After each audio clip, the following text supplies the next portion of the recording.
فاتحة إلى سيدنا وحبيبنا وشفيعنا وقرة أعيننا محمد صلى الله عليه وسلم وإلى أرواح أهل بيته وأصحابه وأزواجه وإلى أرواح أئمة الإسلام والمسلمين خصوصا إلى أرواح أبي حامد محمد الغزالي، ثم إلى أرواح ذرية رسول الله صلى الله عليه وسلم أجمعين، خصوصا إلى سيدنا المهاجر إلى الله أحمد بن عيسى وسيدنا عبيد الله بن أحمد بن عيسى وسيدنا أستاذ الأعظم الفقيه المقدم محمد بن علي بن علوي، ثم إلى أرواح المقدم الثاني الحبيب عبد الرحمن محمد سقاف، ثم إلى الشيخ أبو بكر بن سالم أخي أقيل، ثم إلى روحي الحبيب عمر بن عبد الرحمن عطاف الشيخ علي بن عبد الله باراس، ثم إلى روحي الحبيب عبد الله بن علوي بن محمد الحداد، ثم إلى روحي الحبيب علي بن محمد الحبشي، وإلى أرواح أولاده خصوصا الروح الحبيب أنيس بن علي الحبشي، ثم إلى روح أحمد بن علي الحبشي، وإلى روح الحبيب القطب أبو بكر محمد سقاف، ثم إلى روح الحبيب القطب عبد القادر بن أحمد سقاف، ثم إلى روح عبد الله بن محمد بن علوي شهاب الدين، ثم إلى روحي الحبيب حسن، وإلى روح الحبيب سالم أبناء الحبيب عبد الله بن عمر الشاتري،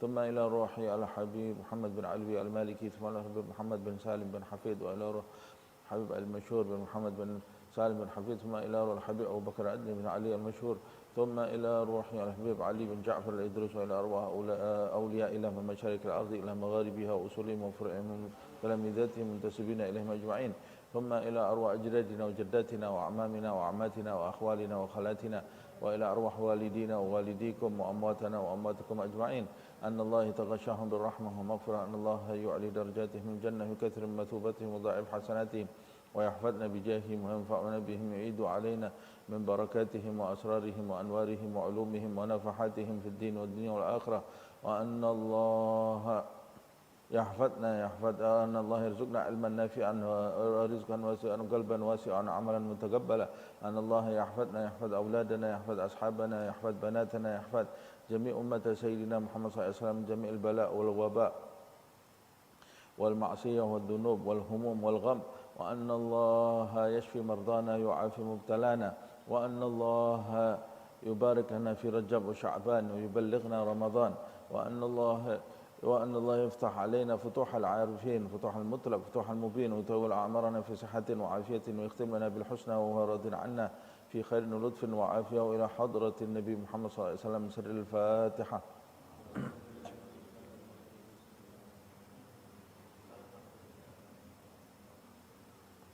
مالك يوم الدين إياك نعبد وإياك نستعين اهدنا الصراط المستقيم صراط الذين أنعمت عليهم غير المغضوب عليهم ولا الضالين. يا ربي صل على محمد، يا ربي صل عليه وسلم، يا ربي صل على محمد، يا ربي صل عليه وسلم. يا ربي صل على محمد حبيبك شافع المشفع،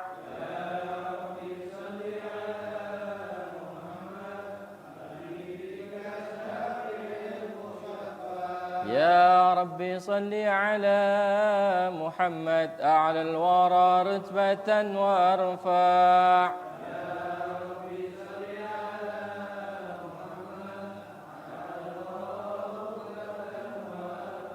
يا ربي صل على محمد أسمى البرايا جاها وأوسع،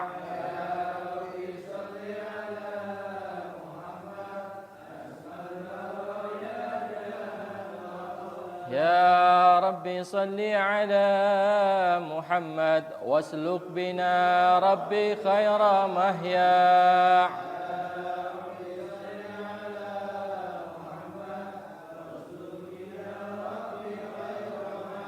يا ربي صل على محمد وعافنا واشف كل معجى،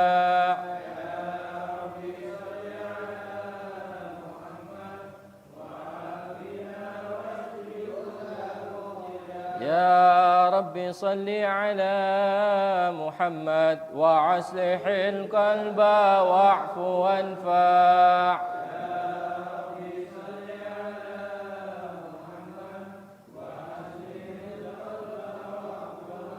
يا ربي صل على محمد واغفر المعادي واسرف واردع،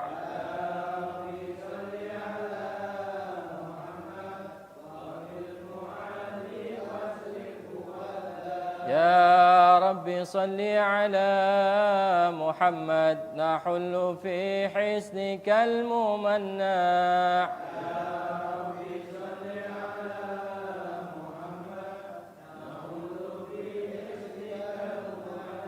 يا رب صل على محمد رب ارضى عنا رضاك الأرفع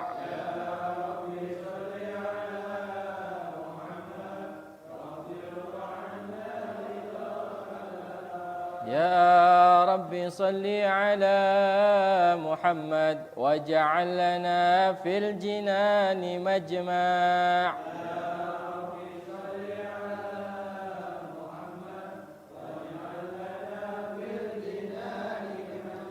يا رب صل على محمد رافق بنا خير خلقك اجمع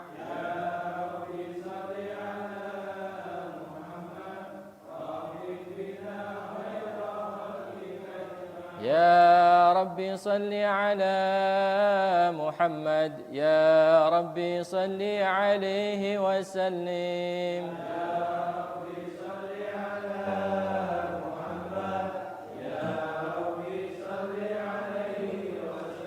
اللهم صل وسلم وبارك عليه وعلى آله أعوذ بالله من الشيطان الرجيم بسم الله الرحمن الرحيم إنا فتحنا لك فتحا مبينا ليغفر لك الله ما تقدم من ذنبك وما تأخر ويتم نعمته عليك ويهديك صراطا مستقيما وينصرك الله نصرا عزيزا لقد جاءكم رسول من أنفسكم عزيز عليه ما عنتم حريص عليكم بالمؤمنين رؤوف رحيم فإن تولوا فقل حسبي الله لا إله إلا هو عليه توكلت وهو رب العرش العظيم إن الله وملائكته يصلون على النبي يا أيها الذين آمنوا صلوا عليه وسلموا تسليما اللهم صل وسلم وبارك عليه وعلى آله اللهم صل وسلم وبارك عليه وعلى آله الحمد لله الذي هدانا بعبده المختار من دعانا إليه بالإذن وقد نادانا لبيك يا من دلنا وحدانا صلى عليك الله بارئك الذي بك يا مشفع خصنا وحبانا مع عالك الأظهار معلن سرك الأسماء فهم سفن النجاة حمانا وعلى صحابتك الكرام حماة دينك أسبحوا لولائهن عنوانا والتابعين لهم بصدق ما حدا حاد المودة هيج الأشجانا والله ما ذكر الحبيب لدى المحب إلا وأضحى ولها النشوانا أين المحبون الذين عليهم بل النفوس مع النفائس آنا لا يسمعون بالذكر طه المصطفى إلا به ارتعشوا وأذهب رانا فاهتاجت الأرواح تشتاق اللقاء وتحن تسأل ربها الرضوانا حال المحبين كذا فاسمع إلى سير المشفع وارهف الأذان وانشد إلى أوصاف طه المجتبى وحد لقلبك يمتلئ وجدانا.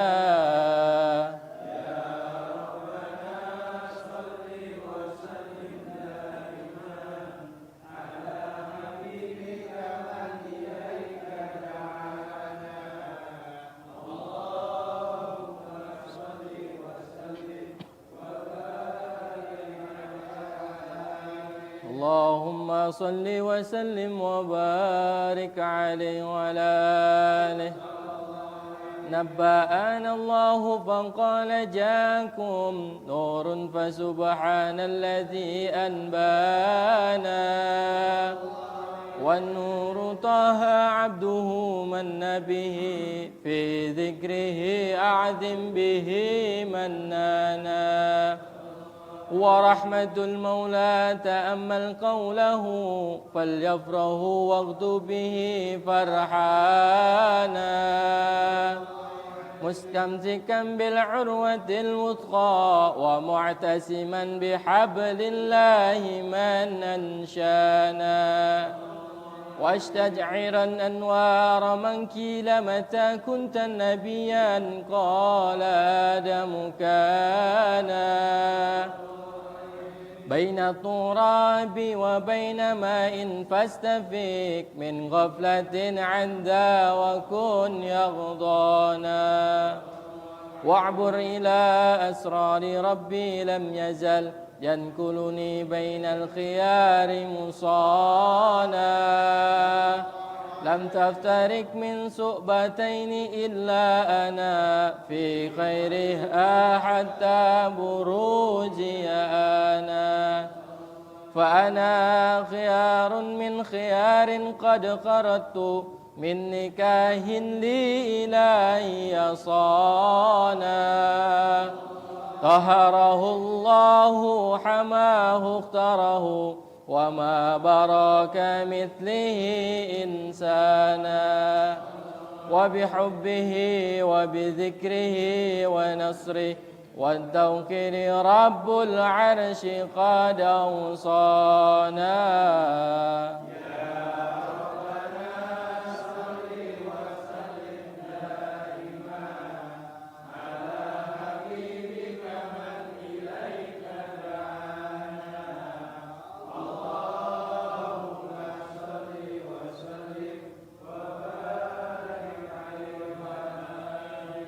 اللهم صل وسلم وبارك عليه وعلى آله.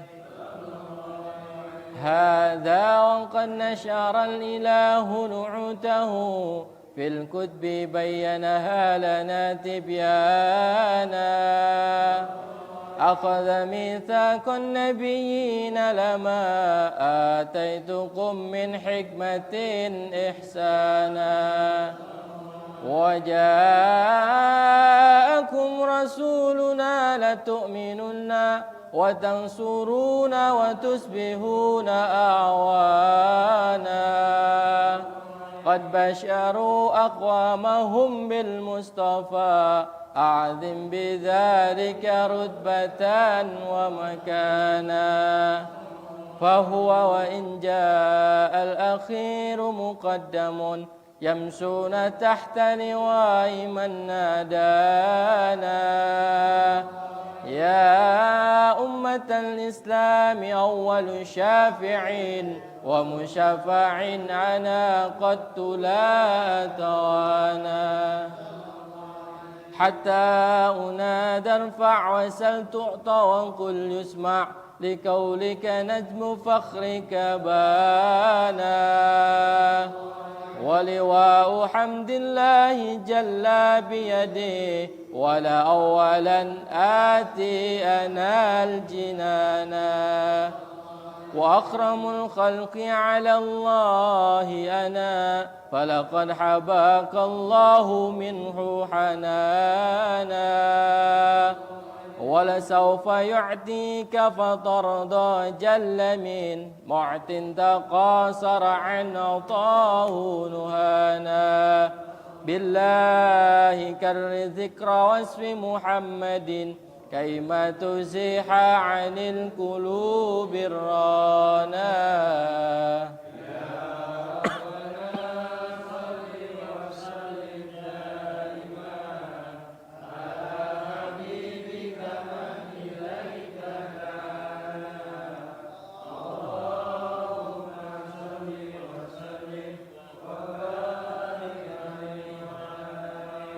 اللهم صل وسلم وبارك عليه وعلى آله. لما دنا وقت البروز لأحمد عن إذن من ما شاءه قد كان حملت به الأم الأمينة بنت وهب من لها أعلى الإله مكانا من والد المختار عبد الله بن عبد لمطلب رأى البرهان قد كان يغمر نور طه وجهه وصار إلى الابن المصون عيانا وهو ابن هاشم الكريم شهم بن عبد مناف ابن كسي كان والده يدعى كيما شأنه قد اعتلى أعزز بذلك شانا واحفظ أصول المصطفى حتى ترى في سلسلة وصوله عدنانا فهناك كف واعلم برفعه إلى إسماعيل كان للأب معوانا وحينما حملت به آمنة لم تسك شيئا يأخذ النسوانا وبها أحاط اللف من رب السماء أقصى اللذى والهم والأحزان ورأت كما قد جاء ما علمت به أن المهيمن شرف الأخوان بالطهر من في بطنها فاستبشرت ودنا المخاض فأترعت رضوانا سبحان الله والحمد لله إلا الله والله أكبر سبحان الله والحمد لله ولا إله إلا الله والله أكبر سبحان الله والحمد لله ولا إله إلا الله سبحان الله والحمد لله ولا إله إلا الله والله أكبر ولا حول ولا قوة إلا بالله العلي العظيم في كل لحظة أبدا عدد خلقه ورضا نفسه وزنة عرشه ومداد كلماته وتجلت الأنوار من كل الجهات فوقت ميلاد المشفع حانا وقبيل فجر أبرج شمس الهدى طهر الحبيب مكرما ومصانا صلى الله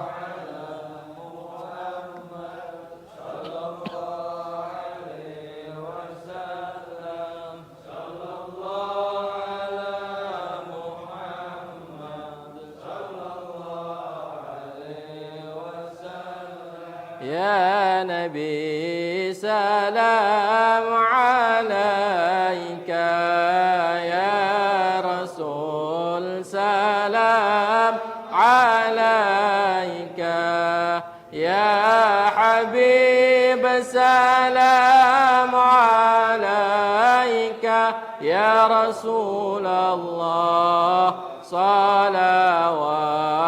الله عليك يا نبي سلام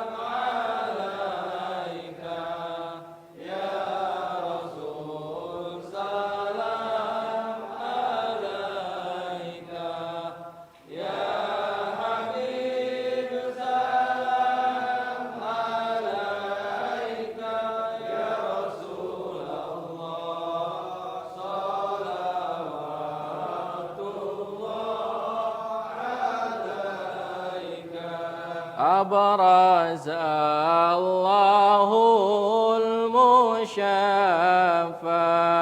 صاحب القدر المرفع فملا نور النواحي برسول الله عما كل الكون أجمع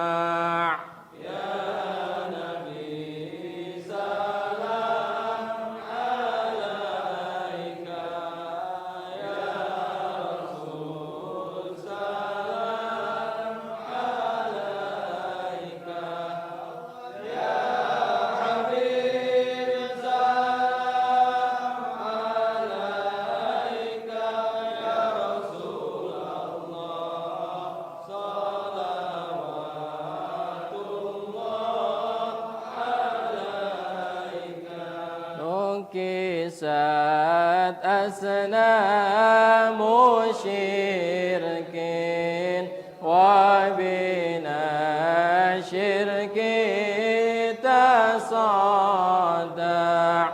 ودنا وقت الهداية برسول الله وحمى الكفر تزعزع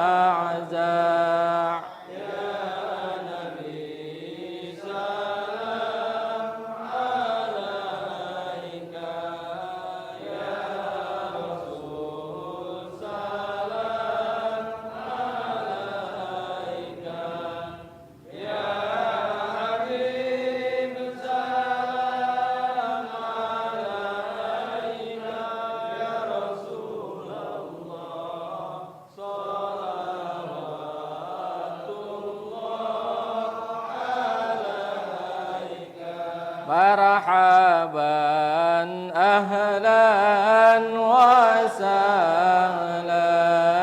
بك يا ذا القدر الأرفع يا إمام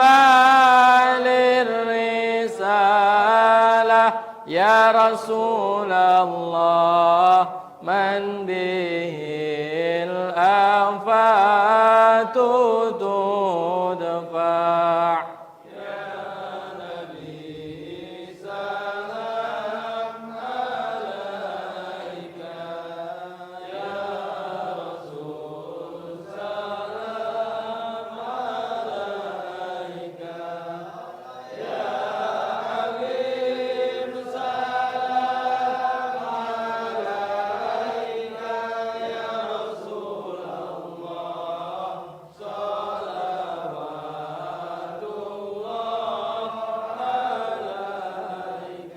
أنت في الحشر ملد لك كل الخلق تفزع وينادون ترام يا رسول الله قد من هول أفضع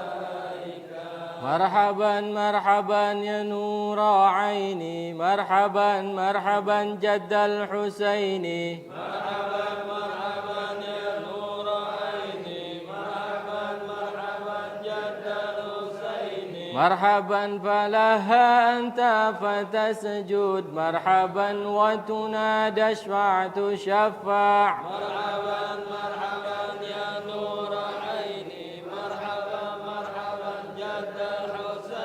مرحبا فعليك الله صلى مرحبا ما بدا النور وشعشع مرحبا مرحبا يا نور عيني مرحبا مرحبا جد الحسين مرحبا وبك الرحمن نسأل مرحبا وإله العرش يسمع مرحبا مرحبا يا نور عيني مرحبا مرحبا جد الحسين رب فاغفر لي ذنوبي يا الله ببركة الهادي المشفع يا الله ربي فاغفر لي ذنوبي يا الله ببركة الهادي المصطفى يا الله يا عديم المن يا رب يا الله شملنا بالمصطفى اجمع يا الله ربي فاغفر لي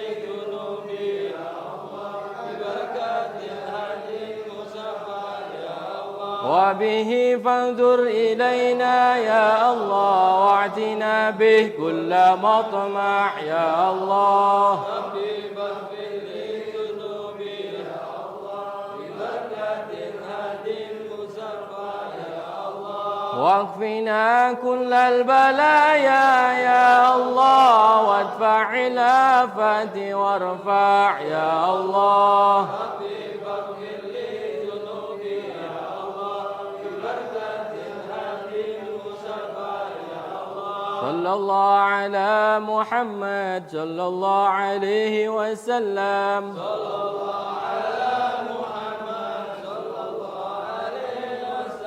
واشكنا يا رب كثنا بحيا حطال يهمع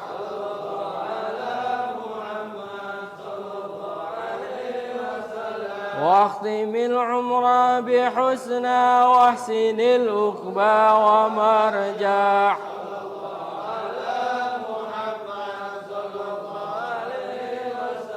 وصلاة الله تغشى من له الحسن تجمع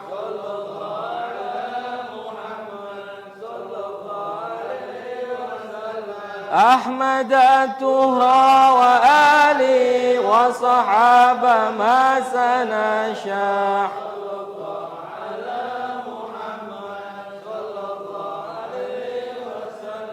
اللهم صل وسلم وبارك عليه وعلى آله. اللهم صل وسلم وبارك عليه وعلى آله. ولد الحبيب فهر حالا ساجدا لله من أنسانا وبرانا ورعاية المولى تهيت بأحمد في كل حين باطنا وأيانا قد أرضعته الأم ثم سويبة وأليمة منسودها قد بانا قد بشرت سويبة سيدها أبا لهب أعتقها فرحانا لم ينسى خالقنا له فرهته بالمصطفى وبذا الحديث أتانا أن الأداب مخفف في كل اثنين لفرهته بمن وافانا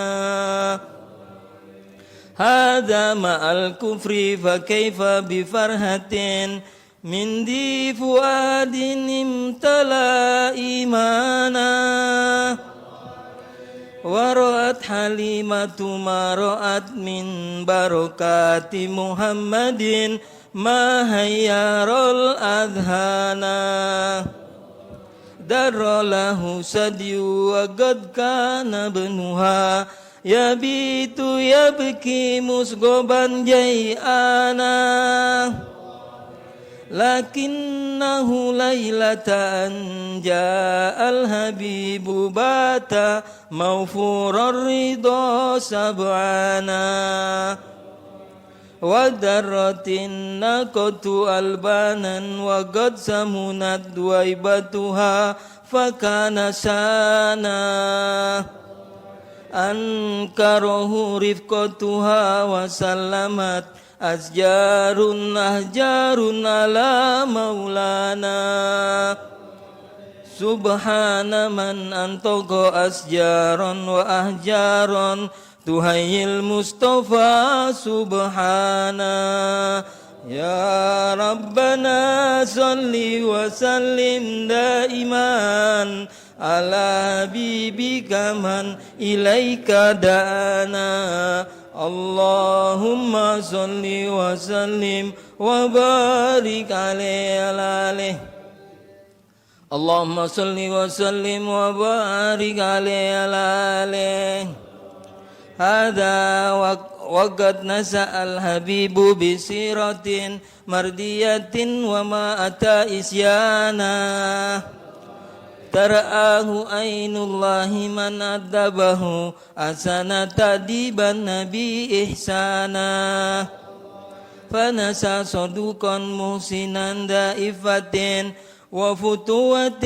وأمانة معوانا ذا همة وسجاءة وتوكر ومكارم لا تتسي حسبانا دعي الأمين وهو في أهل السماء نعم الأمين له المهيمن صانا ذهبت به الأم تزور أباه في طيبة إذ فيها الهمام كانا والمصطفى في بطنها وقد أتى عليه 6 من سنيه الآن وقد أتاها الموت حين رجوعها فهباه عبد المطلب هنانا 2 وافاه الهمام فضمه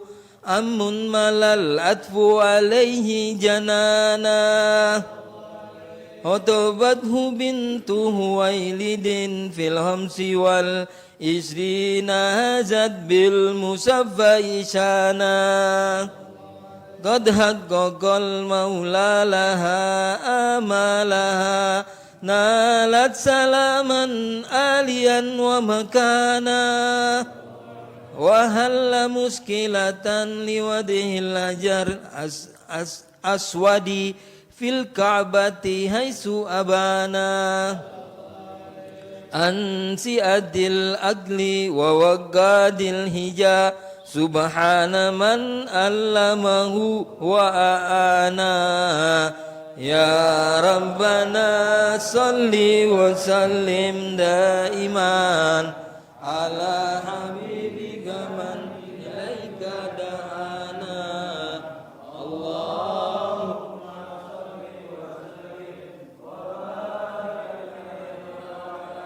اللهم صل وسلم وبارك عليه وعلى آله وأتاه جبريل بوحي الله في غار حراء يعبد الرحمن وضمه 3 ثم أرسله اقرأ وربك علم الإنسان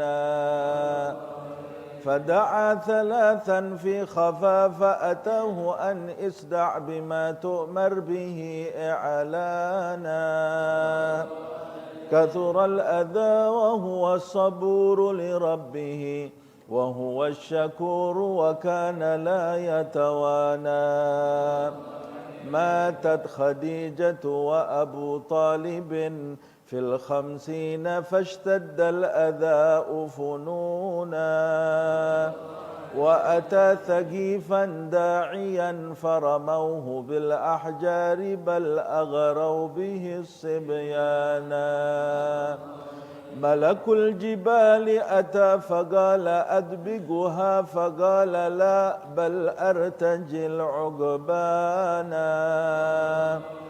أسرى به المولى وصلى خلفه الرسل وشاهد برزخا وجنانا عرج الحبيب إلى السماوات العلا والعرش والكرسي رأى مولانا والإذن بالهجرة جاء ليثرب فبه ازدهى البلد الكريم وزانا فأقام 10 داعيا ومجاهدا وصحابه كانوا له أعوانا لا يرفعون إذا أتى أصواتهم بل لا يحدون البصر إمعانا قدرا وتعظيما لشأن محمد إذ قد تلوا في فضله قرآنا ولقد رأوا من خلقه عجبا وكم قد شاهدوا ما حير الأذهان كرما وعفوا والسخا وتواضعا والجذع حن محبة وحنانا والماء من بين الأصابع نابعا والجيش أضحى شاربا ريانا والله قد عظمت معاجز أحمد رفع المهيمن للنبي مكانا ولقد غزا 27 مع الصحب رجالا قد مشوا ركبانا أكرم به وبصحبه وبتابع يا رب ألحقنا بهم إحسانا يا ربنا صل وسلم دائما إليك دعانا اللهم صل وسلم وبارك عليه وعلى آله اللهم صل وسلم وبارك عليه وعلى آله ولقد أشرت لنعت من أوصافه تحيي القلوب تهيج الأشجانا والله قد أثنى عليه فما يساوي القول منا أو يكون ثنانا لكن حبا في السرائر قد دعا لمديح صفوة ربنا وحدانا وإذ امتزجنا بالمودة هاهنا نرفع أيدي فقرنا ورجانا للواحد الأحد العلي إلهنا متوسلين بمن إليه دعانا مختاره وحبيبه وصفيه زين الوجود به الإله حبانا يا ربنا يا ربنا يا ربنا بالمصطفى اقبلنا أجب دعوانا أنت لنا يا ذخرنا في هذه الدنيا وفي أخرانا أصلح لنا الأحوال واغفر ذنبنا ولا تؤاخذ ربي إن أخطانا واسلك بنا في نهج طه المصطفى ثبت على قدم الحبيب خطانا أرنا بفضل منك طلعة أحمد في بهجة عين الرضا ترعانا واربط به في كل حال حبلنا وحبال من ودى ومن والانا والمحسنين ومن أجاب نداءنا وذوي الحقوق وطالبا أوصانا والحاضرين وساعيا في جمعنا. ها نحن بين يديك أنت ترانا، ولقد رجوناك فحقق سؤلنا، واسمع بفضلك يا سميع دعانا. وانصر بنا سنة طه في بقاع الأرض، واجمع كل من عادانا. وانظر إلينا واسقنا كأس الهنا، واشفي وعافي عاجلا مرضانا. واقضي لنا الحاجات وحسن ختمنا عند الممات، وأصلح عقبانا. يا ربي واجمعنا وأحبابا لنا فردوس يا رجوانا. يا ربي واجمعنا وأحبابا لنا في دارك الفردوس يا رجوانا. يا ربي واجمعنا وأحبابا لنا في دارك الفردوس يا رجوانا. بالمصطفى صل عليه وآله، ما حركت ريح الصبا أغصانا. سبحان ربك رب العزة عما يصفون، وسلام على المرسلين، والحمد لله رب العالمين. الفاتحة.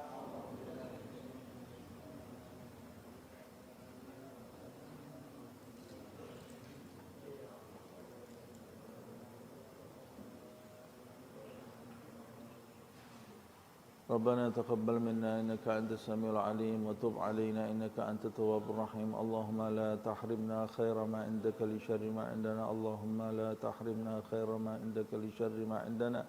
اللهم مغفرتك أوسع من ذنوبنا، ورحمتك أرجى عندنا من أعمالنا. اللهم مغفرتك أوسع من ذنوبنا، ورحمتك أرجى عندنا من أعمالنا. اللهم مغفرتك أوسع من ذنوبنا، ورحمتك أرجى عندنا من أعمالنا. وصلى الله على سيدنا محمد وعلى آله وصحبه وسلم، والحمد لله رب العالمين. Kabul insyaallah. Kita lanjutkan kajian Minhajul Abidin karya Abi Hamid Muhammad bin Muhammad Al-Ghazali. Bismillahirrahmanirrahim. Alhamdulillahi Rabbil Alamin. Allahumma salli wa sallim ala Sayyidina Muhammad wa ala ali Sayyidina Muhammad. Nawaina ta'allum wa ta'lim wa tadhakkur wa tadhkir wa naf'a wal intifa' wal ifada wal istifadah wal hath ala tamassuk bi kitabillah wa sunnati rasulih wa du'a ila al-huda wa dalala ala al-khair ibtigha'a wajhillah wa mardatih wa qurbih wa thawabihi subhanahu wa ta'ala. Kita lanjutkan, kita masih pada pembahasan berkaitan dengan at-tafwid atau pasrah kepada Allah Subhanahu wa taala. Imam Ghazali menjelaskan bahwa manusia itu harus memasrahkan keinginan-keinginan yang ada di dalam dirinya, yaitu keinginan yang tidak jelas apakah itu keinginan yang mendatangkan kebaikan bagi dirinya, atau keinginan itu bisa mendatangkan keburukan baginya. Sebab manusia itu kadang-kadang menginginkan sesuatu, tetapi dia boleh jadi tidak tahu apa yang dia inginkan itu bisa mendatangkan hal-hal yang buruk pada dirinya. Karena manusia itu bodoh, tidak tahu apa yang terjadi di depan, di dalam hidupnya, apa yang terjadi pada nasibnya, maka dia harus memasrahkan keinginan-keinginannya itu kepada Allah Subhanahu wa ta'ala. Dengan cara bagaimana? Setiap dia menginginkan sesuatu, karena dia tidak tahu apakah dia bisa mendapatkan apa yang dia inginkan itu atau tidak, boleh jadi terhalang sesuatu sehingga dia tidak bisa mendapatkan apa yang dia inginkan.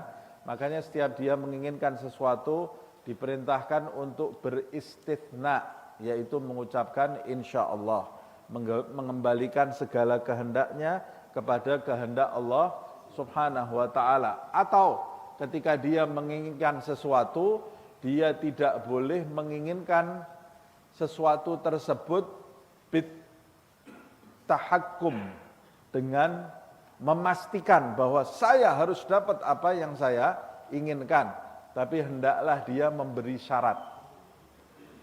Memberi syarat maksudnya meminta kepada Allah Subhanahu wa ta'ala apa yang dia inginkan itu agar diwujudkan jika itu mendatangkan kebaikan bagi dirinya. Jadi menambah syarat tersebut. Apakah Allah tidak tahu? Allah tahu. Lah kenapa saya harus mengemukakan syarat itu kalau Allah sudah tahu? Kamu mengemukakan syarat itu bukan untuk Allah karena Allah Maha tahu. Kenapa saya harus mengemukakan syarat itu? Untuk diri kamu, supaya kamu itu ketika meminta sadar bahwa kamu ini sebenarnya tidak mengetahui apa yang kamu minta itu baik atau buruk bagi dirimu. Bukan untuk Allah Subhanahu wa ta'ala, Allah Maha tahu.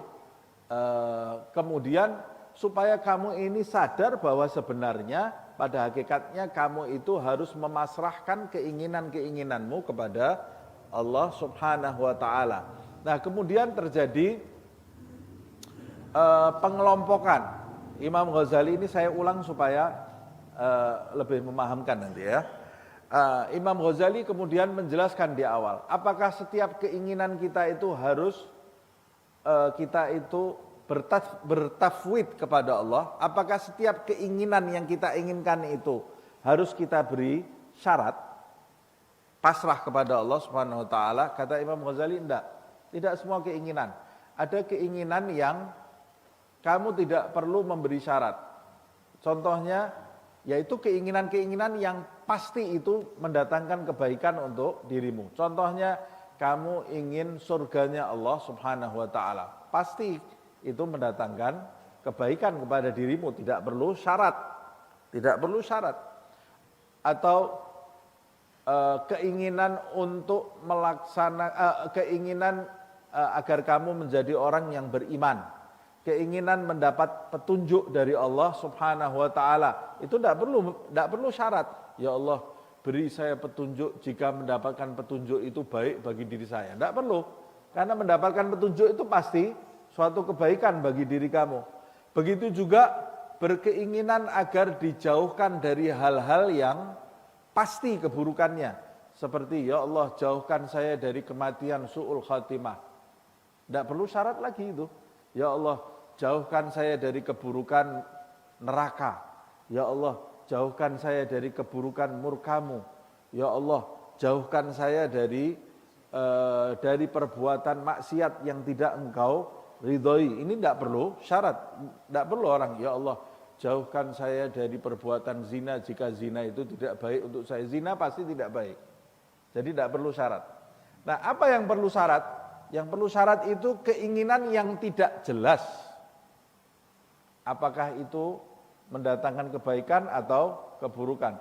Nah, apa saja keinginan yang tidak jelas itu? Kata beliau, keinginan yang tidak jelas yang kamu harus memasrahkan kepada Allah Subhanahu wa ta'ala, satu yang paling pasti adalah keinginan-keinginan yang mubah.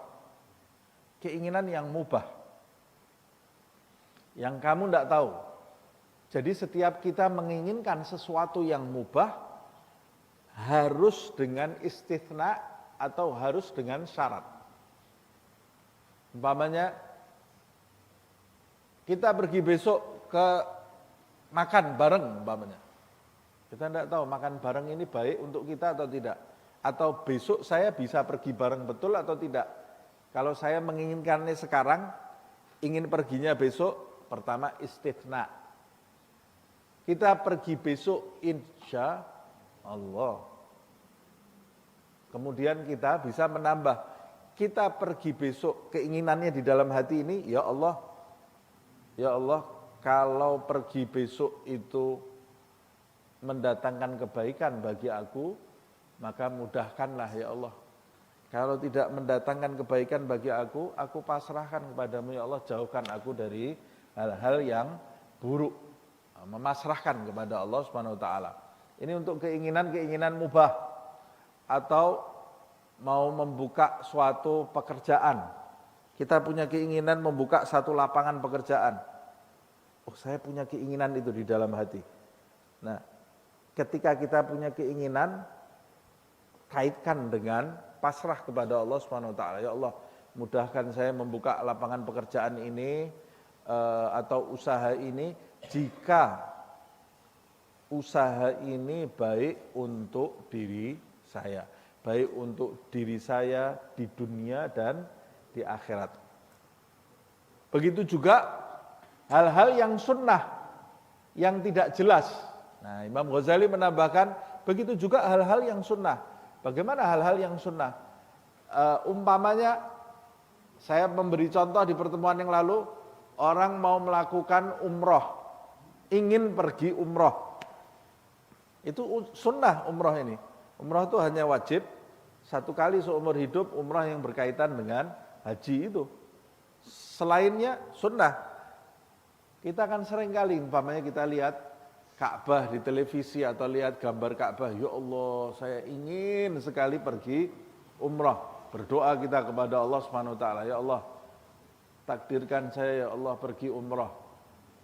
Pergi umrah itu baik atau buruk untuk kamu? Harusnya baik, tapi bisa mendatangkan keburukan enggak? Ada kemungkinan enggak keburukan datang? Ada kemungkinan keburukan datang. Umpamanya kamu pergi umrah, tapi dengan menjalankannya dengan riak dan lain-lainnya bisa mendatangkan keburukan. Atau kamu pergi umrah sementara ada tanggung jawab yang jika kamu tinggalkan itu kamu bisa berdosa kepada Allah Subhanahu wa taala, maka umrahnya jadi tidak baik. Atau hal-hal lainnya. Angkat tangan, ya Allah, takdirkan saya pergi umrah, jika pergi umrah yang saya inginkan ini mendatangkan kebaikan bagi diri saya, lahir, batin, dunia, akhirat. Sedekah, wajib atau sunnah? Sunnah.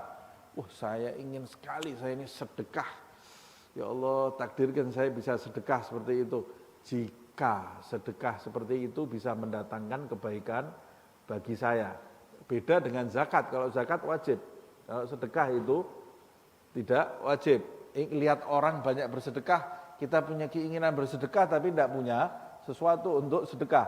Ya Allah, jadikan saya bisa sedekah seperti orang itu. Jika sedekah seperti itu bisa mendatangkan kebaikan untuk diri saya. Sebab bisa juga orang bersedekah tapi niatnya tidak baik. Sedekah itu muncul dari keinginan yang tidak baik. Nah, ini menurut Imam Ghazali. Tapi kemudian Imam Ghazali menjelaskan kalau hal-hal yang wajib tidak perlu pakai istitsna. Tidak perlu menggunakan istitsna. Tapi kemudian ada ulama yang mengatakan bahkan hal yang wajib pun, kamu menginginkan hal yang wajib, kamu harus pasrah juga kepada Allah Subhanahu wa ta'ala dalam hal-hal tertentu. Makanya contohnya di pertemuan yang lalu, kita melakukan sholat maghrib di dalam kota, kita melakukan sholat maghrib, waktunya sempit, baru kita takbir, Allahu Akbar, ada orang tenggelam di sebelah kita. Kita bisa, kita bisa menyelamatkan orang itu. Punya kekuatan kita untuk menyelamatkan orang itu. Sehingga kita punya keinginan dua kan. Keinginan untuk melakukan sholat, tapi kemudian timbul keinginan lain untuk menyelamatkan orang yang tenggelam. Mana yang harus kita dahulukan? Kata Imam Ghazali, menyelamatkan orang yang tenggelam atau kebakaran atau tenggelam. Kata Imam Ghazali, menyelamatkan orang itu yang lebih utama. Itu yang lebih utama. Sebab menyelamatkan orang tidak bisa diqadha. Kalau sholat bisa diqadha gitu ya. Yang mati orang itu mati kalau kita tunggu sholat maghribnya selesai. Nah, ini penjelasannya ini akan kita bahas nih ya di pertemuan kali ini. Sengaja saya ulang dari awal supaya merangkum apa yang terpecah-pecah ini ya dari pemahaman kita. Karena ini nanti masih ada tambahan-tambahan. Memang Imam Ghazali ini kalau menjelaskan segala sesuatu sampai detail sekali, kadang-kadang yang dijelaskan oleh Imam Ghazali ini tidak terpikir di dalam diri kita. Beliau mengatakan qala al-musannif wa nafa'ana bihi fid dharain amin. Fa in qila kaifa yasihu ay yaftaridallahu ala 'abdihi syai'an wa yu'idahu ala tarkihi thumma la yakunu lahu salahun fi fi'lihi. Ini ya, sampai di sini kemarin. Kalau ditanyakan bagaimana Allah subhanahu wa ta'ala mewajibkan sesuatu kepada hambanya dan mengancam hambanya jika meninggalkan apa yang diwajibkannya itu, kemudian sesuatu yang diwajibkan oleh Allah itu bisa tidak ada kebaikan untuk dirinya. Apa ini? Ini masih berkaitan dengan yang saya sebut tadi. Salat maghrib itu diperintahkan oleh Allah Subhanahu wa taala. Kalau kita tinggalkan diancam oleh Allah Subhanahu wa taala. Tapi ketika kita sholat maghrib itu, contohnya kita sholat maghrib, ada orang terbakar di sebelah kita atau orang tenggelam di sebelah kita, kita tetap melakukan sholat maghrib, tidak menyelamatkan orang itu, sholat maghrib ini tidak jadi kebaikan buat kita. Padahal itu diwajibkan oleh Allah. Dan kita kalau meninggalkan diancam oleh Allah Subhanahu wa taala. Kenapa? Sebab ada sesuatu yang lebih pantas kau, ada kewajiban yang lebih pantas kau lakukan, yaitu menyelamatkan nasib orang yang tenggelam dan terbakar ini. Kalau menyelamatkan nasib orang itu kau tinggalkan, kau tetap menjalankan sholat maghrib, maka sholat maghrib ini jadi tidak baik buat kamu. Nah terus jika ada pertanyaan, bagaimana Allah mewajibkan sesuatu kepada hambanya dan mengancamnya seperti melakukan sholat maghrib itu, dan mengancamnya, tapi kok di dalamnya tidak ada kebaikan jika kamu melaksanakan sholat maghrib itu, kewajiban itu. Padahal Allah mewajibkan itu sholat maghrib. Faham ini maksudnya ya? Ini mau menjelaskan bahwa ternyata di hal-hal wajib pun, di hal-hal yang wajib pun, orang itu bisa tidak mendapatkan kebaikan. Di hal-hal yang wajib pun. Jawabnya fa'alam. Anna syekhana rahimahullah ta'ala gal. Sesungguhnya guru kami, semoga Allah merahmatinya, dia berkata, Inna Allah ta'ala la ya'murul abda bi syai'in illa wa fihi salahuhu. Sesungguhnya Allah subhanahu wa ta'ala tidaklah memerintahkan sesuatu kepada hambanya kecuali pasti di dalamnya ada kebaikan. Pasti. Idza tajarrada 'anil awaridi. Tapi jika sesuatu yang diwajibkan Allah itu tidak ada kejadian lain yang menyisipi di tengah-tengahnya. Tidak ada rintangan yang datang di tengahnya. Rintangan yang datang itu apa? Ya orang tenggelam tadi itu. Allah mewajibkan sholat maghrib, pasti di dalamnya ada kewajiban, tidak mungkin. Nah, itu diwajibkan oleh Allah, kalau kita tinggalkan kita dosa kok. Jadi kita pada saat menjalankan sholat maghrib itu pasti kita dapat kebaikan. Tapi kalau ada rintangan yang datang, sesuatu yang datang yang lebih utama kita lakukan, maka sholat maghrib itu kalau kita paksakan bisa tidak ada kebaikan di dalamnya. Jadi Imam Ghazali, guru besar ini menjelaskan, yang dikutip oleh Imam Ghazali ini, menjelaskan bahwa hal-hal yang diwajibkan oleh Allah di dalamnya pasti ada kebaikan jika tidak ada sesuatu yang merintangi gitu ya, merintangi. Wala yudayyiqu alaihi fi'lan fardan bihaitsu la ma'dila lahu an dzalika illa walahu fihi shalah. Dan tidak sempit gitu ya dalam melaksanakan ibadah fardu itu sehingga tidak ada pembandingnya dari perbuatan dia itu. Jadi sholat waktu yang dilakukan untuk perbuatan baik ini sempit, kemudian ada datang perbuatan yang lebih seimbang, yang tidak seimbang, yang di atasnya itu, sehingga tidak ada pembandingnya lagi, dia harus mengerjakan perbuatan yang lebih utama gitu ya. Illa walahu fihi salahun, kecuali dia di dalamnya akan mendapat kebaikan itu. Wa innama rubbama yusabbibullah ta'ala lahu udhran li ajlihi. Sesungguhnya Allah Subhanahu wa taala boleh jadi menyebabkan hal tersebut dan menjadikan perbuatan itu uzur untuk dirinya. Ketika dia melakukan perbuatan yang lebih utama, perbuatan yang lebih utama itu menjadi uzur bagi dirinya untuk melakukan perbuatan yang di bawahnya kualitasnya. Nah, jadi ketika saya mau melakukan sholat maghrib, saya tidak boleh meninggalkan sholat maghrib. Tapi ketika saya melakukan sholat maghrib, kemudian ada orang yang tenggelam, maka saya lebih memilih harusnya menyelamatkan orang yang tenggelam, dan menyelamatkan orang yang tenggelam itu menjadi udzur bagi saya untuk melakukan sholat maghrib. Nah, kalau dengan contoh bisa lebih paham ini ya.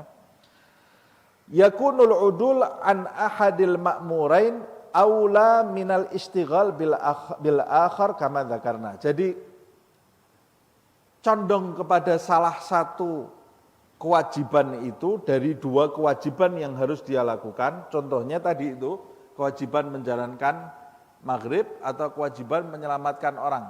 Kadang-kadang kita dihadapkan oleh dua hal ini, dua-duanya wajib. Nah, dua-duanya diperintah oleh Allah Subhanahu wa taala. Jadi condong kepada yang lebih utama, kewajiban yang lebih utama itu lebih baik daripada menyibukkan diri dengan kewajiban yang lain. Fayakunul abdu fi dzalika ma'dzuran bal ma'juran. Maka pada saat seorang hamba meninggalkan suatu kewajiban demi melaksanakan kewajiban yang lebih utama, maka pada saat itu dia tidak disebut sedang meninggalkan kewajiban, tapi dia sedang uzur, tidak berdaya untuk melaksanakan kewajiban tadi. Dia uzur, bahkan bukan cuma uzur, kata Imam Ghazali, dia meninggalkan kewajiban yang lebih bawah itu dapat pahala dari Allah Subhanahu wa taala. Kata guru ini, dapat pahala kamu meninggalkan sholat maghrib pada waktu itu, bukan cuma uzur, kamu dapat pahala. Sebab kamu meninggalkan sholat maghrib tadi untuk melaksanakan kewajiban yang harus lebih kamu laksanakan daripada sholat maghrib. Ini agak pelik sedikit ini ya. Tapi ini terjadi gitu ya. Dan ini pernah terjadi pada diri sahabat sebetulnya. Sahabatnya Rasulullah itu pernah diperintahkan oleh Nabi Muhammad SAW untuk pergi ke satu tempat yang ditentukan oleh Rasulullah SAW. Tempat itu Nabi mengatakannya, jangan berhenti sampai di tempat yang aku sebutkan. Jalan para sahabat, berangkat sampai masuk waktu asar, mereka masih di perjalanan terus.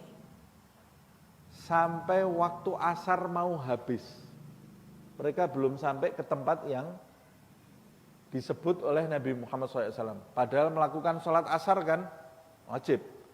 Tapi Nabi mengatakan jangan berhenti sampai di tempat yang aku tuju. Tapi Nabi juga memerintahkan kita sholat asar. Ini dua-duanya wajib. Menjalankan perintah Nabi itu diperintah oleh Allah Subhanahu wa taala, melakukan sholat asar diperintah oleh Allah Subhanahu wa taala. Akhirnya mereka kebingungan. Ini kita berhenti sebentar sholat asar atau kita tetap jalan melaksanakan perintah Nabi Muhammad SAW. Tidak berhenti. Tapi kalau kita tidak berhenti, ketinggalan sholat asarnya. Bagaimana nih? Mereka kebingungan. Akhirnya terjadi khilaf di antara sahabat. Sebagian berhenti sholat asar dulu, kemudian melanjutkan perjalanan. Sebagian terus jalan sampai ke kota itu, sholat asarnya di sholat maghrib. Jadi sholat asarnya qadhaan mereka ya. Karena mereka juga mau melaksanakan perintah Nabi Muhammad SAW. Jadi kenapa terjadi perbedaan ini? Sahabat itu berbeda dalam ijtihadnya. Karena ini wajib, ini wajib. Mana yang lebih mendatangkan kebaikan? Nah, buat sekelompok sahabat, sholat asar ini yang lebih mendatangkan kebaikan. Karena Nabi juga memerintahkan kita sholat asar di waktu yang tepat. Sebagian enggak. Nabi tadi memerintahkan kita jalan terus. Sebagian memutuskan kebaikan untuk dirinya itu pasti yang memenuhi perintah Nabi Muhammad SAW. Setelah mereka pulang ke Madinah, tanya, kata Rasulullah SAW, dua-duanya baik untuk kalian. Nah, saya bercerita seperti ini karena ternyata memang di dalam hidup itu kadang-kadang kita menemukan hal-hal yang seperti ini. Gitu ya. Kalau kita tidak tahu ilmunya, mana yang lebih baik, kita bisa melakukan perbuatan wajib sekalipun, tapi kita tidak mendapatkan kebaikan. Wajib loh ini ya. Kapan kita bisa melakukan perbuatan wajib tidak mendapatkan kebaikan? Ketika ada sesuatu yang lebih wajib lagi datang kepada diri kita.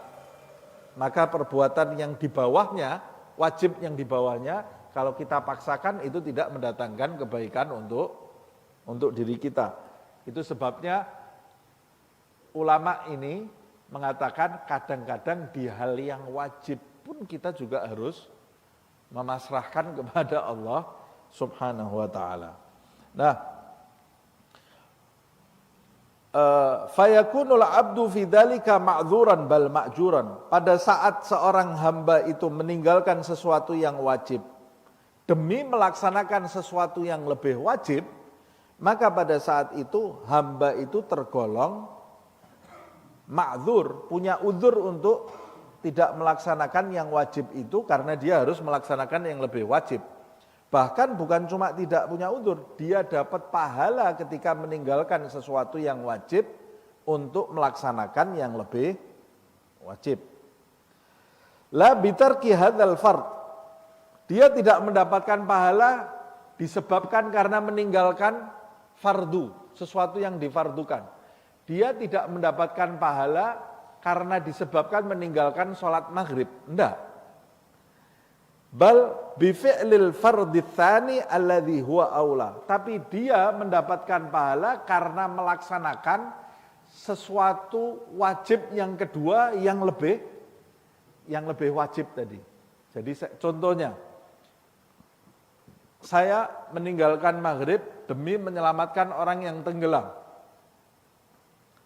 Saya dapat pahala karena melakukan perbuatan itu. Pahalanya dari mana? Bukan karena saya meninggalkan sholat maghrib.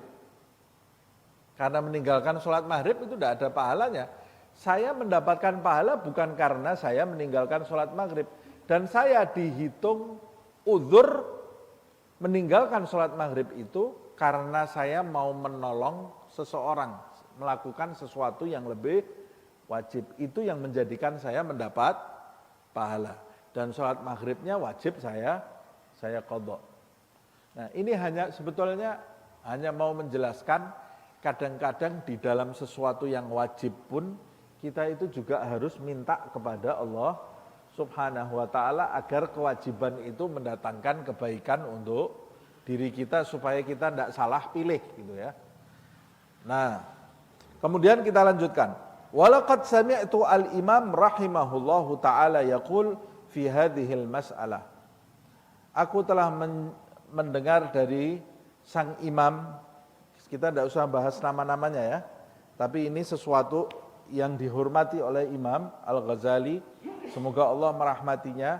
Dia mengatakan di dalam masalah ini, masalah tafwid ini, inna kulla maftaradallah ala ibadihi minas salah wal hajj was saum wa nahwihi fa fiha salahun la muhalata lil abdi. Ini pendapat lain lagi. Yang ini mengatakan, kalau yang tadi mengatakan bahkan diwajib pun kita harus kadang-kadang harus tafwid kepada Allah Subhanahu wa taala, tapi pendapat imam ini dia mengatakan bahwa segala sesuatu yang difardukan oleh Allah yang wajib kepada hamba-hambanya berupa sholat, haji, puasa dan hal-hal yang semacam itu yang diwajibkan, di dalamnya pasti ada kebaikan, la muhalata, pasti mutlak, tidak mungkin tidak ada kebaikan. Menurut dia, jadi sudahlah, tidak usah belibet. Pokoknya sesuatu yang wajib, diwajibkan oleh Allah, di dalamnya pasti ada kebaikan. Loh, lah kalau kasusnya seperti tadi, ya itu sesuatu yang wajib juga. Di dalamnya ada kebaikan. Nah, wasahhat iradatuha bil hukum. Kalau kamu menginginkan sesuatu yang wajib, menurut sang imam ini, kalau kamu menginginkan sesuatu yang wajib, kamu boleh menginginkannya tanpa syarat. Ya Allah, izinkan saya nanti siang sholat duhur. Ya Rabb, ya Rabb. Tidak perlu pakai jika sholat duhur itu mendatangkan kebaikan. Tidak perlu, kata dia.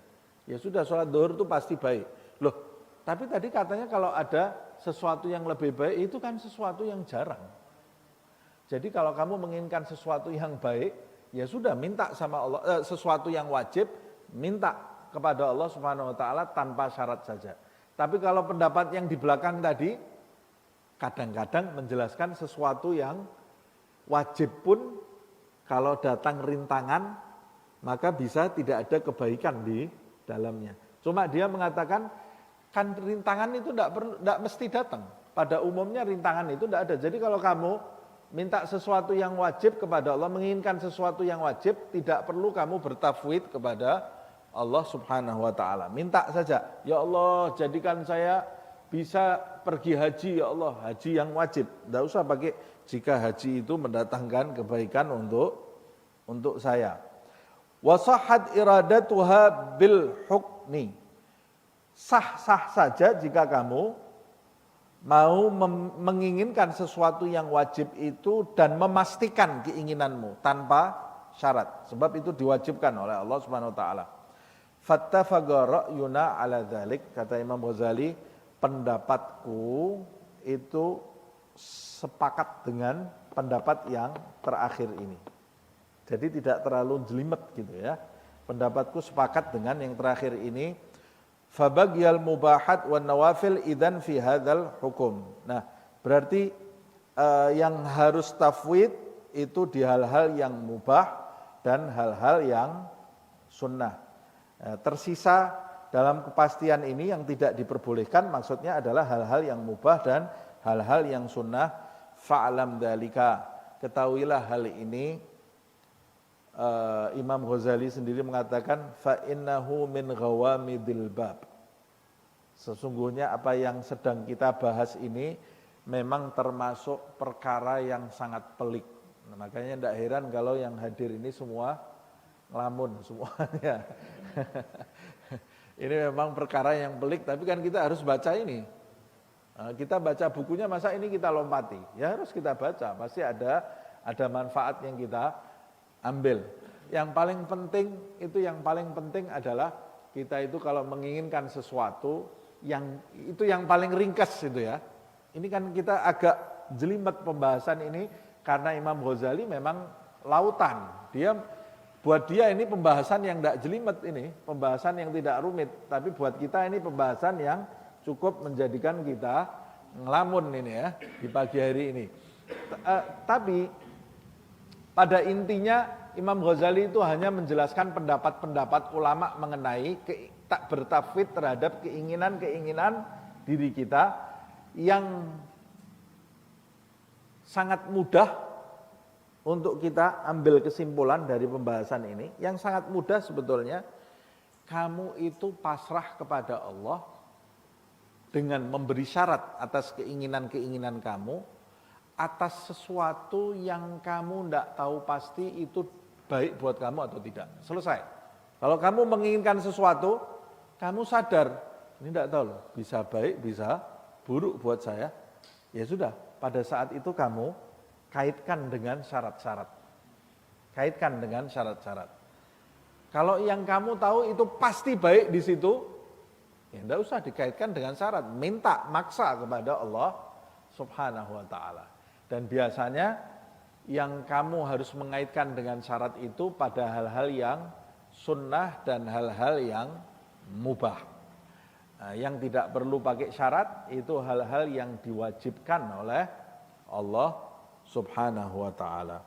Fa in qila hal ya'manul mufawwid al-halak wal fasad wad daru mihnah. Apakah jika ada pertanyaan, apakah orang yang pasrah kepada Allah itu pasti dia aman dari kebinasaan, kehancuran, kerusakan? Padahal orang yang sedang memasrahkan keinginannya kepada Allah itu dia berada di negeri yang penuh dengan ujian, yaitu dunia. Masa ada orang di dunia ini selamat dari kehancuran, selamat dari kebinasaan? Ini jika ada pertanyaan, apakah orang yang di dunia ini pasti ada sesuatu yang tidak menyenangkan? Nah, apakah orang yang memasrahkan keinginannya kepada Allah itu pasti dia selamat dari hal-hal yang tidak menyenangkan itu? Dari kehancuran, dari kerusakan, dari bencana? Apa pasti aman dari itu? Kalau ada pertanyaan seperti ini, kata Imam Ghazali, fa'lam anna fil aghlab, ketahuilah sesungguhnya fil aghlab yang paling sering terjadi gitu ya. Yang paling sering terjadi la yuf'alu bil mufawwidi illa shalah. Yang paling sering terjadi tidak dikehendaki untuk orang yang bertafwid kecuali kebaikan. Tidak ada kehendak Tuhan untuk orang yang pasrah kecuali kebaikan. Maksudnya ini mau menjelaskan yang paling sering terjadi di dalam kehidupan ini, di dunia ini, orang yang pasrah kepada Tuhan, pasti Tuhan menghendaki kebaikan untuk orang tersebut. Itu yang paling sering terjadi. Karena ada kata-kata yang paling sering terjadi, berarti ada 1-2 yang luput gitu ya, yang lewat gitu ya. Wa qad yuf'al bihi fin nadir ghairus salah. Nah, boleh jadi orang yang pasrah kepada Allah itu dikehendaki untuk dirinya sesuatu yang tidak baik, tapi ini sesuatu yang nadir, yang jarang sekali. Yang lebih banyak, jadi kalau prosentasenya 90% orang yang pasrah kepada Allah, Allah menghendaki kebaikan untuk dirinya. Yang 10% ada juga orang-orang yang sudah pasrah, datang sesuatu yang tidak baik kepada dirinya. Walidzalika, kenapa itu bisa terjadi? Boleh jadi rubbama yukhdiluhullahu ta'ala fayaga' an manzilatit tafwid wala salaha lil abdi fil khidlan wal wugu' an manzilatit tafwid. Boleh jadi Allah Subhanahu wa ta'ala, nah ini pembahasan sebetulnya ya, ini rumit juga ini ya. Boleh jadi Allah Subhanahu wa ta'ala tidak memberi taufik kepada hamba tadi. Allah tidak mau memberi taufik kepada hamba tadi.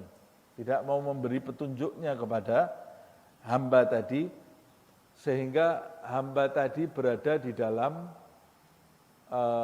posisi yang khudlan. Khudlan itu apa ya? Ya, khudlan itu sebetulnya hamba yang tidak mendapatkan pandangan Allah Subhanahu wa taala. Tidak, hamba tadi keluar dari rahmat Allah Subhanahu wa taala sehingga menjadikan dia itu jatuh dari kepasrahannya kepada Allah Subhanahu wa taala. Dan tidak ada baik, tidak mungkin datang kebaikan bagi hamba yang hina di mata Allah Subhanahu wa taala, wal wugu' an manzilatit tafwid, dan jatuh dari kedudukan pasrah kepada Allah Subhanahu wa taala. Wa bihi qala Syekh Abu Amr rahimahullah. Nah, ini lebih jelasnya di pertanyaan berikutnya. Wagila di penjelasan berikutnya maksud saya. Dan pendapat yang lain mengatakan la yuf'al bil mufawwid illa ma fihi salahuhu fi ma fawwadha ila Allah subhanahu.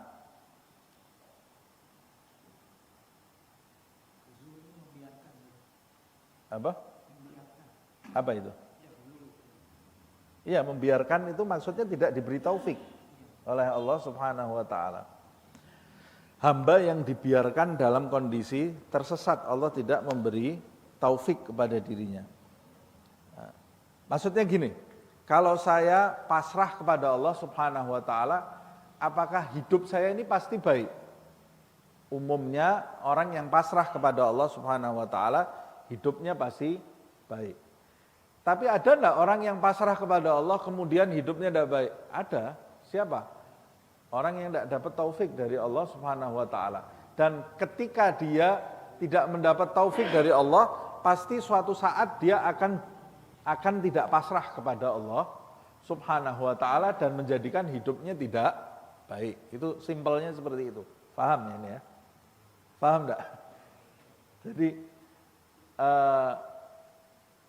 kalau Allah tidak memberi taufiknya kepada seseorang, ya orang itu akan berubah nanti jadi tadinya dia pasrah jadi tidak pasrah, dan ketika dia tidak pasrah, keburukan pasti akan datang kepada dirinya, dan itu sesuatu yang jarang. Biasanya orang kalau bersungguh-sungguh memasrahkan hidupnya kepada Allah Subhanahu wa taala, Allah pasti akan menurunkan taufik kepada dirinya sehingga dia itu selalu berada di dalam kebaikan sampai akhir hayatnya. Tapi kan nasibnya hamba bukan ditentukan oleh hamba, yang menentukan adalah Allah. Dan hamba itu tidak bisa bertanya kepada Allah kenapa. Nah, semuanya di dalam genggaman Allah kok dia mau tanya kenapa. Dan hamba ini tidak bisa mengukur keadilan Allah Subhanahu wa ta'ala. Nah, ada juga yang berpendapat la yuf'al bil mufawwid illa ma fihi salahuhu fi ma fawwadha ila Allah subhanahu. Nah, pendapat yang kedua ini mengatakan tidaklah seseorang itu pasrah kepada Allah kecuali dia akan dikehendaki kebaikan bagi dirinya atas sesuatu yang dia pasrahkan kepada Allah. Jadi bukan seumur hidupnya. Kebaikan itu akan turun kepada dirinya atas sesuatu yang dia pasrahkan kepada Allah. Yang tidak dia pasrahkan, tidak ada kebaikan nanti di dalamnya. Bisa jadi datang keburukan. Kalau saya menginginkan sesuatu, saya pasrahkan keinginan saya itu kepada Allah, maka keinginan yang saya pasrahkan ini yang pasti dikehendaki kebaikan oleh Allah Subhanahu wa ta'ala. Sisanya, kalau kamu pasrahkan semuanya, ya kamu pasti akan mendapatkan kebaikan. Kalau kamu jadi tidak pasrah di kemudian hari, kamu akan dapat sesuatu yang tidak baik, sesuatu yang tidak baik, gitu ya. Wal khidlan wal gusur an manzilati tafwid mimma la yaga' fihi tafwid. Nah, sesuatu yang rendah bagi hamba tadi yang dibiarkan oleh Allah, entah buruk atau atau baik yang datang kepada dirinya dilepas oleh Allah Subhanahu wa taala, dan kekurangan atau wal gusur an manzilati tafwid, dan hal-hal yang menjadikan hamba itu jatuh dari kedudukan tafwid gitu ya, pasrah kepada Allah, itu adalah terjadi jika seorang hamba itu menginginkan sesuatu tetapi dia tidak pasrah kepada Allah Subhanahu wa taala. Jadi kaitannya bukan seluruh hidupnya, tapi per keinginan yang diinginkan oleh hamba tadi. Kalau kita punya keinginan dan setiap keinginan kita itu kita pasrah kepada Allah Subhanahu wa taala, maka di dalam apa yang kita inginkan itu pasti ada kebaikan. Tapi ketika kita ini lepas dari pasrah, dibiarkan oleh Allah, tidak mendapat taufik kita karena lepas dari pasrah kepada Allah Subhanahu wa taala. Nah, pada saat itu kita bisa jadi mendapatkan sesuatu yang tidak baik dari keinginan-keinginan yang kita tidak pasrah kepada Allah Subhanahu wa taala. Setiap keinginan yang kita pasrah itu yang ada kebaikan di dalamnya. Idla syakka fi fasadi dzalika. Tidak diragukan lagi, pasti ada keburukan di dalamnya ketika seseorang itu tidak mendapat taufik dari Allah Subhanahu wa taala dan tidak pasrah pada keinginannya. Wat tafwid innama yaga fi ma yushakku fi fasadihi wa salahihi. Padahal tafwid itu, pasrah kepada Allah itu dilakukan di dalam sesuatu yang meragukan kebaikan atau keburukannya. Wa hadza aulal gaulain inda syekhina rahimahullah. Inilah dua pendapat yang paling utama menurut Imam Ghazali. Id laula dzalika lama gawiyatil ba'itsatu 'ala tafwid. Kalau bukan karena hal tersebut, maka keinginan untuk pasrah itu tidak muncul di dalam diri seseorang. Yaitu kalau bukan karena dua hal itu, maksudnya kalau bukan karena ada keburukan atau kebaikan, maka keraguan atas keburukan atau kebaikan, maka tidak akan muncul keinginan di dalam diri seseorang untuk pasrah kepada Allah Subhanahu wa taala. Nah, ini sekarang saya simpulkan saja. Karena ini memang ucapannya, kata-katanya agak jelimet. Pertanyaannya, apakah seseorang yang tafwid itu pasti dia akan mendapat kebaikan?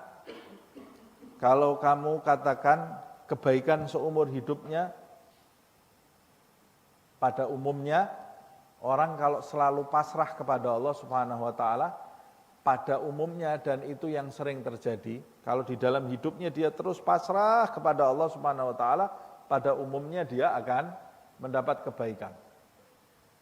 Tapi ada orang-orang yang di dalam hidupnya pernah dia pasrah kepada Allah Subhanahu wa taala, tapi kemudian dia tidak melanjutkan kepasrahannya tadi, sehingga dia jatuh dari kedudukan pasrah kepada Allah Subhanahu wa taala dan dibiarkan oleh Allah Subhanahu wa taala. Nah, jadi kesimpulannya, orang itu mendapatkan kebaikan pada saat dia pasrah. Orang itu mendapatkan kebaikan dari Allah Subhanahu wa taala pada saat dia memasrahkan apa yang dia inginkan kepada Allah Subhanahu wa taala, yang tidak jelas itu yang dia inginkan itu baik atau buruk. Di saat itu dia akan mendapat kebaikan dari Allah Subhanahu wa taala. Saat dia tidak memasrahkan keinginannya, tidak ada kebaikan di dalam diri orang tadi. Kerusakan yang akan dia dapat. Nah, ini kesimpulan dari apa yang kita bahas. Sebetulnya ujung-ujungnya Imam Ghazali cuma memerintahkan kita pasrah kepada Allah, itulah, terhadap sesuatu yang baik buruknya tidak jelas pada keinginan-keinginan kamu. kalau kamu pasrah kepada Allah atas sesuatu yang tidak jelas, apa keinginan kamu yang kau pasrahkan itu pasti akan menjadi kebaikan untuk diri kamu. Kalau kamu menginginkan sesuatu yang tidak jelas baik buruknya, kamu tidak pasrah kepada Allah, di dalam keinginanmu itu nanti ada kerusakan, ada keburukan bagi dirimu. Nah, supaya kita mendapat taufik terus dari Allah Subhanahu wa taala, ya kita terus istiqomah, pasrah atas keinginan-keinginan kita kepada Allah Subhanahu wa taala. Saya kira itu nanti insya Allah akan kita buat kesimpulan ya di pertemuan yang akan datang.